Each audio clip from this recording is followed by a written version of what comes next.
Well, this season so far so good.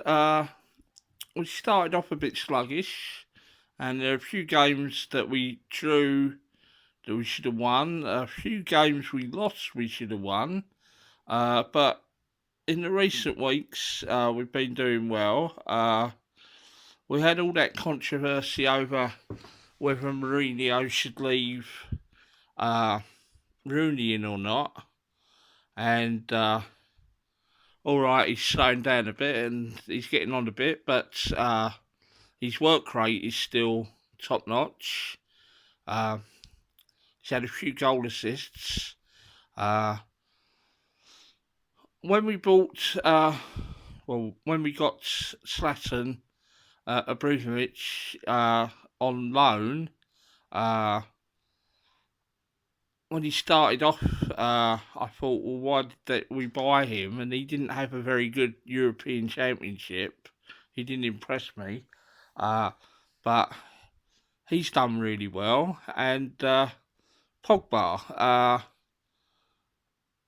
at first I didn't think he was worth the money because he hardly got a touch. But he's been getting more into the game. But he's still got a tendency to disappear from games totally.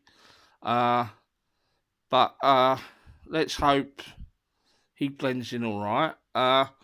There was a lot of rumours about Mata not getting on with Mourinho and talk of whether Mourinho would sell him or the two of them not getting on.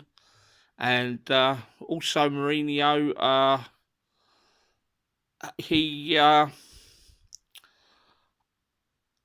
he got sent off a few times and he kicked the water bottles, and I thought, here we go again, it's Chelsea all over again. But he's he seems to have settled down now. We're on winning ways. Uh, Mkhitaryan's a terrific player, and that goal he scores was just absolutely sublime. And other players are trying to copy it, i.e., Arsenal at the weekend. Uh, we have started to win games right at the end of the game, like we did in the past.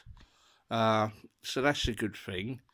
Uh, Rashford's really good, and I think all we need to do is maybe buy two or three players in the transfer window, or take some on loan. Uh, and as I say, I don't think we'll catch Chelsea, but let's hope we make the Champions League. Like we had Moyes and Van Klopp, not Van Klopp, the Dutch guy. The name escapes me at the moment. Uh, but he won the FA Cup, and they got rid of him, so he was a bit unlucky. But to follow Alex Ferguson was a hard act to follow. They got rid of Moyes, and the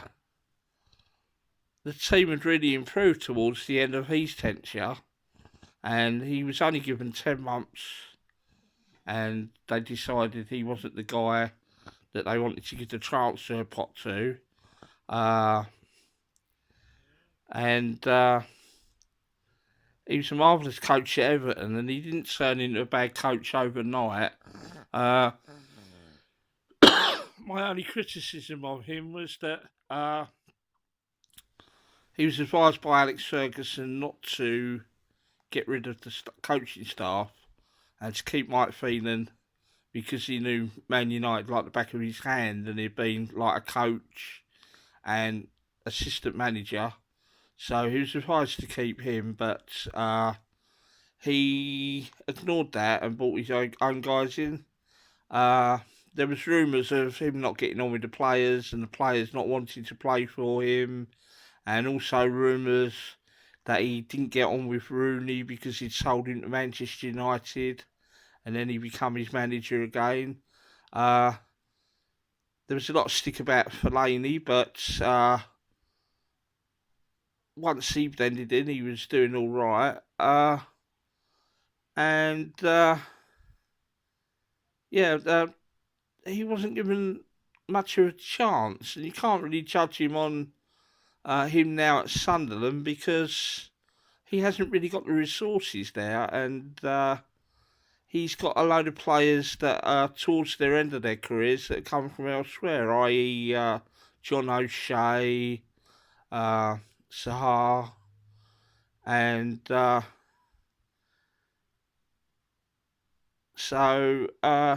Fletcher. So he should have been given more of a chance, in my opinion. But we're bearing witness on Mourinho, and hope we get back to winning ways in the Premiership. Although there's still 5 months to go, so anything can happen. Chelsea could have a bad patch, but I think it's between Chelsea, Liverpool, Arsenal, Tottenham, and Manchester United. At the moment, it looks like Chelsea, but as I say, like teams can have a bad spell, so we shall see. And I'll update you later on in the season.